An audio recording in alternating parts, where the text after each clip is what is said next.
Monsieur Hervé Renard, que j'ai eu l'occasion de connaître et de recruter il y a presque 4 ans,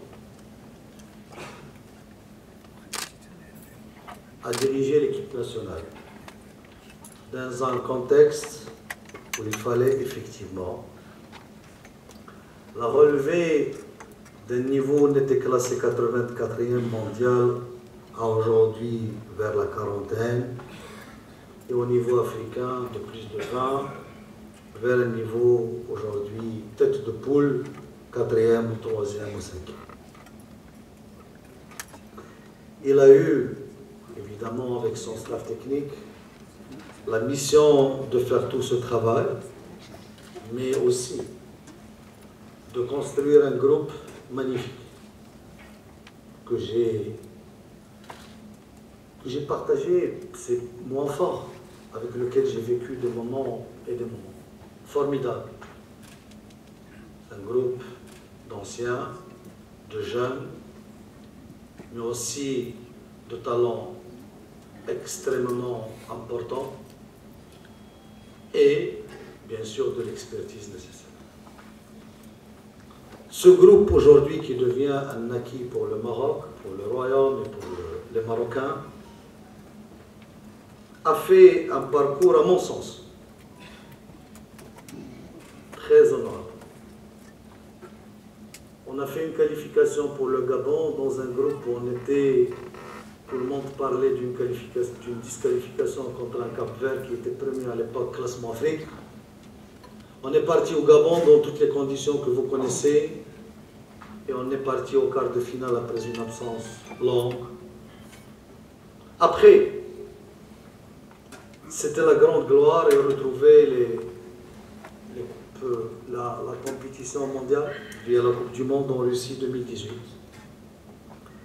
Et puis, je dis avec toute modestie et toute objectivité, réussir déjà des qualifications tête de groupe pour aller en Égypte.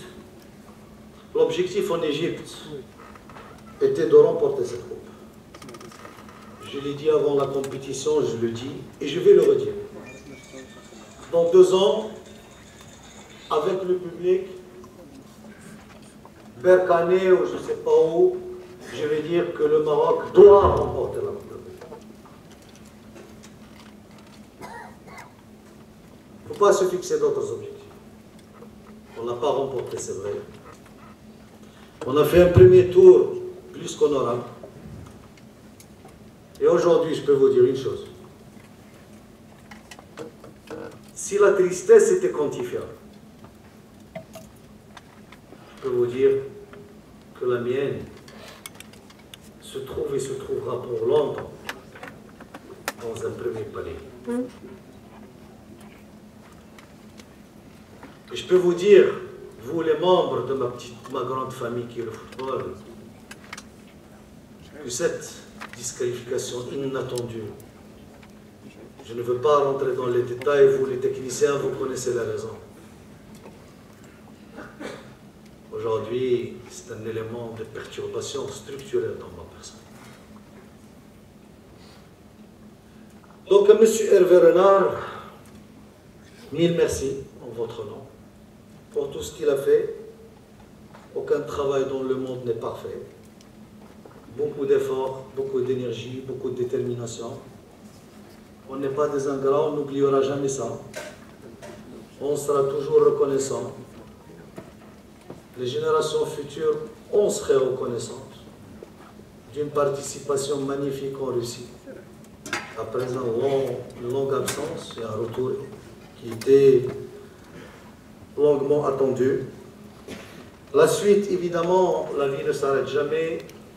On va continuer à travailler dans la continuité, dans la même logique, avec le même état d'esprit, la même détermination pour effectivement prendre en considération toutes les conditions intrinsèques et externes de l'équipe nationale, ce qui attend l'équipe nationale.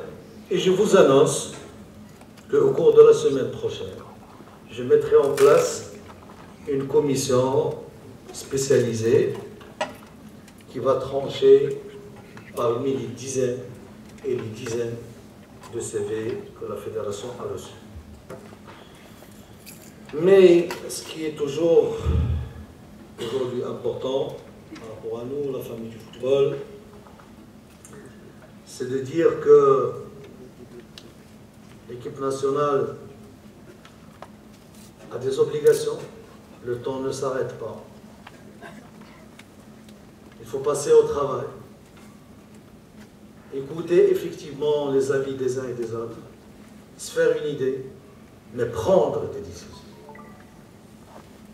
Encore l'action s'impose, et à vous tous, je demande d'exprimer vos points de vue d'une manière collégiale et collective pour faciliter la tâche du choix, de la décision. Et pour enlever toute ambiguïté et toute description d'une relation, truc, machin, encore une fois, moi j'ai reçu M. Hervé à 2 reprises, le dimanche et le lundi. Et on a échangé dans tous les sens, bien sûr à commencer par l'équipe nationale, les exigences du futur et de sa volonté effectivement de changer l'air, conformément à ce qu'on avait convenu avant la Coupe d'Afrique et bien avant, en tout état de cause.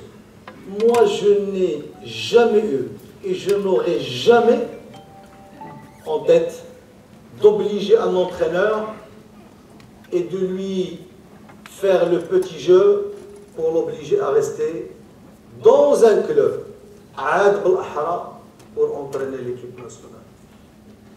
Et les entraîneurs qui ont entraîné le petit club que j'ai géré, peuvent en témoigner. Ils sont partis dans les 4 coins du monde. Ils n'étaient jamais là pour demander des choses. Je ne peux pas obliger une personne à travailler dans un coin. Ça fait partie de ma culture. S'il n'est pas bonne, il faut que je la change. Au moins je pars, je préfère partir. Par rapport à l'épisode et la polémique, évidemment, moi j'ai reçu le courrier de la démission. Le papier il est là, parce que j'ai vu des excellences de publication, des drafts. C'est comme si on a inventé la Lune. Moi j'ai reçu le mail le dimanche 21 juillet 2019 à 9h59. Et j'étais dans mon bureau, en tout état de cause. Et le tirage, je l'ai fait dans mon bureau. La démission elle-même, ou l'avis de la démission, prévoit qu'il ne serait effectif que dans 15 jours. On est en contact permanent, amical, fraternel avec Hervé, pour boucler cette belle épisode, ce beau cycle, avec la clôture administrative et juridique de ce dossier au cours des jours qui viennent. Et vous en serez informés sans fournir beaucoup d'efforts d'aller chercher les petits bouts du théâtre.